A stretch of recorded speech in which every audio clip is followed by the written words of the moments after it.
வணக்கம் மக்களே, அனைவருக்கும் இனிய வணக்கம்.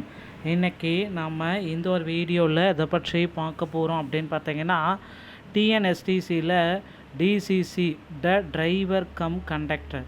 ஸோ இந்த டிரைவர் கம் கண்டக்டருடைய டிசிசியுடைய அப்பாயின்மெண்ட் ஆர்டரு 800 பீப்புள்ஸுக்கு பெண்டிங்கில் இருக்குது அப்படின்ட்டு குறிப்பாகவே சொல்லிகிட்டே இருக்காங்க. இந்த 800 பீப்புளுடைய நிலைமை தான் என்ன? ஸோ 800 பேருக்கு பார்த்திங்கன்னா டிசிசியுடைய அப்பாயின்மெண்ட் ஆர்டர் வருமா? டிஎன்எஸ்டிசியில் பலதரப்பட்ட முறைகேடு டிசிசியில் பண்ணியிருக்கேன் அப்படின்ற சில தரப்பு வாதங்கள் எல்லாமே வந்திருக்கு. நிறைய பேர் சொல்கிறாங்க, கமெண்ட் செக்ஷனில் கூட நிறைய பேர் சொல்கிறாங்க, டிஎன்எஸ்டிசியில் பணி வாய்ப்பு எனக்கெல்லாம் கிடைக்கல, நான் நல்ல மதிப்பெண்கள் எடுத்திருக்கேன், ஆனால் என்னுடைய வாய்ப்பு எல்லாமே நான் இந்த டைம் இழந்துட்டேன் அப்படின்ட்டு குறிப்பாக நிறைய பீப்புள்ஸ் பார்த்திங்கன்னா சொல்கிறாங்க. ஸோ இதற்கு எல்லாத்துக்குமே பார்த்திங்கன்னா இன்னும் சரி வர பதில்கள் தான் இன்னும் வரல டிஎன்எஸ்டிசி தரப்புலேருந்து. ஆனால் எப்போ இந்த மாதிரி இவங்களுக்கு ஒரு சரியான சுமூகமான பதில்களை தருவாங்க அப்படின்றது தெரியப்படுத்தலைங்க. ஸோ டிஎன்எஸ்டிசியை பொறுத்த வரைக்கும் தற்சமயம் அதிக அளவில் ஆட்களை எடுக்க வேண்டிய சுச்சுவேஷனுக்கு இனி வரும் காலங்களில் தள்ளப்படுவது உறுதி. எப்படி இந்த அளவுக்கு ஆட்களை எடுப்பாங்களா மாட்டாங்களா அப்படின்னு நீங்கள் எதிர்பார்க்கலாம். ஏன்னா தமிழக அரசு பார்த்திங்கன்னா இனி ஆண்களுக்கும் இலவசம் அப்படின்ற மாதிரி ஒரு அறிவிப்பை, ஒரு மாபெரும் இலவச அறிவிப்பை தேர்தல் டைமில் அறிவிக்க இருக்காங்க. ஸோ இந்த தேர்தல் டைமில் இலவசங்கள் எல்லாத்தையுமே பார்த்திங்கன்னா கொடுத்து மக்களுக்கு பார்த்திங்கன்னா ஒரு மகிழ்ச்சியான செய்திகளை கொடுக்க போகிறாங்க தமிழக அரசு போக்குவரத்து கழகத்தின் சார்பாக.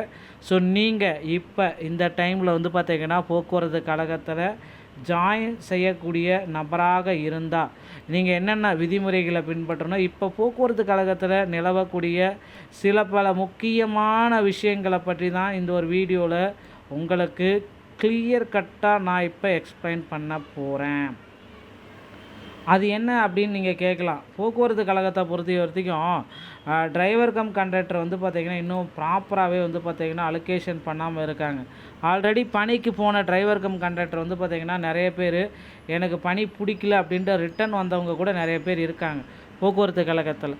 இது எல்லாமே பார்த்திங்கன்னா தற்சமயம் நிகழ்ந்து கொண்டு தான் இருக்கிறது மக்களே. போக்குவரத்து கழகத்தை பொறுத்த வரைக்கும் என்ன அப்படின்றது யாராலுமே கெஸ் பண்ண முடியாத ஒரு சுச்சுவேஷனுக்கு இப்போ தள்ளப்பட்டிருக்கு.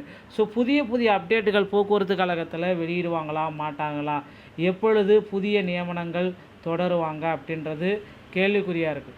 ஸோ புதிய அப்டேட்டுகள் வரத்துக்கு முன்னாடி இந்த 2025 பெண்டிங் போஸ்ட், ஏன்னா முறைகேடுகள் நடந்துகிட்ருக்கு அப்படின்னு நிறைய பேர் சொல்லிகிட்டே இருக்காங்க. மெரிட் லிஸ்ட்டில் வந்தவங்களுக்கு இன்னும் போஸ்டிங் யாருக்குமே போடல, மார்க்கு கம்மியாக வந்தவங்களுக்கு போஸ்டிங் போட்டிருக்காங்க அப்படின்ட்டு நிறைய பேர் சொல்கிறாங்க.